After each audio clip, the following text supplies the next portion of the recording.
When intense suffering arrives, the heaviest burden is rarely the pain itself. It is the overwhelming, terrifying sensation that God has gone completely silent. You cry out for relief, for an explanation, for any sign of a presence, and all you get in return is an empty sky. Between 610 and 605 BC, a prophet named Habakkuk lived in a Judah characterized by deep national decay. He looked around his homeland and saw nothing but systemic corruption and spiritual rot.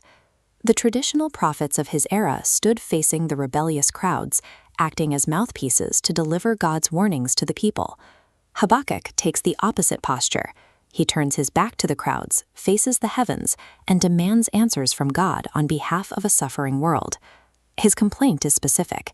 He documents unchecked violence and rampant sin tearing his nation apart, while God sits by and does nothing. He asks bluntly, "How long, Lord, must I call for help, but you do not listen? Or cry out to you, violence, but you do not save?" The presence of this text in the biblical canon serves a distinct purpose. It validates our instinct to interrogate divine inaction. Habakkuk shows us that it is permissible to question God's methods, provided that those questions are anchored in deep reverence rather than outright rebellion. God actually answers the prophet, but he does not offer comfort. Instead, God tells Habakkuk to look at the surrounding nations and be utterly amazed, because he is orchestrating a geopolitical event so immense that Habakkuk would not believe it even if he were told. The mechanics of God's plan are brutal. He is deliberately raising up an external, profoundly wicked enemy nation. This military force is going to sweep across the map, conquer Judah, and punish the very corruption Habakkuk was complaining about. A pure white node represents holy God. A fractured gray node is sinful Judah. To punish Judah, God injects a jagged black node. A vector flows from holiness, through sheer evil, to strike his people. How can God wield wickedness? We often assume that hearing directly from God would solve all our problems. Here, the divine answer does not resolve the prophet's confusion. It strips away his previous assumptions and plunges him into an even deeper mystery regarding how God governs the world. Habakkuk essentially says, "I know you are God, but you need to explain this to me." God responds a second time. He orders the prophet to write down a specific vision and make it plain on tablets. The events are set for an appointed future time, and though they may seem delayed, they will absolutely arrive. In this vision, God divides humanity into two distinct categories. On one side is the proud individual, a person whose very soul is crooked and reliant on their own strength. On the other side is the righteous individual. Look at how this layout contrasts those two states. The proud soul is fractured and inherently unstable, but the just soul remains solid, supported by the pillar of faith.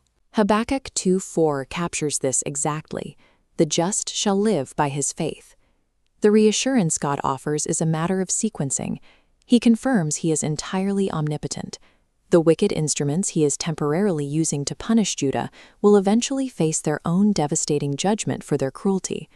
God offers no blueprints for his logic. He simply declares, "The Lord is in his holy temple. Let all the earth be silent before him." When the ultimate manifestation of divine sovereignty enters the room, human argument naturally ceases.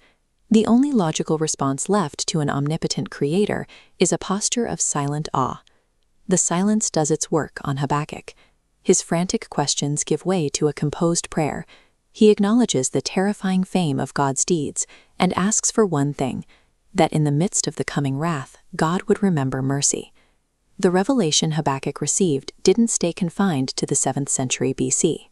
Centuries later, that single sentence about the just living by faith would become the theological engine for the Apostle Paul. The Apostle Paul pulls this exact verse directly from Habakkuk, quoting it in his letters to the Romans and the Galatians. He uses it as the bedrock to define the Christian doctrine of justification by faith. This faith operates with a dual function. It is the divine gift available through Christ that secures eternal salvation, and it is the daily, gritty endurance required to survive the trials of a broken life. You attain eternal life by faith, and you wake up and live the Christian life by that same faith. True faith facilitates an exchange. A person's inherently proud, sinful nature is swapped for Christ's perfection. The soul is made right, and the end result is a genuine humility that mirrors the gentle and humble heart of Jesus. Trusting God does not guarantee a painless life. It does not mean our enemies will immediately fail, and it certainly does not mean we will receive a comprehensive list of answers for why we are suffering. Instead, we get the closing image of the book. Habakkuk declares, "The sovereign Lord is my strength. He makes my feet like a deer, enabling me to tread on the heights." To tread on the heights is to possess a specific spiritual agility. It is the ability, granted by the power of God, to navigate treacherous, high-altitude terrain. You can rise above the hindrances of the world and walk along the edge of disaster without slipping. The path ahead of you might be saturated with sorrow, but relying entirely on God ensures that you will navigate those sheer drops and arrive safely exactly where He intends for you to be. The reward for enduring this dialectic of doubt is not a neatly organized spreadsheet of God's plans. It is the unshakable, hard-won trust that even when the sky goes dark and the silence falls, God is still firmly seated on the throne of the universe. Hello everyone! I warmly welcome you all. If you subscribe to my YouTube channel and like my video, I will thank you from my heart. Thank you so much!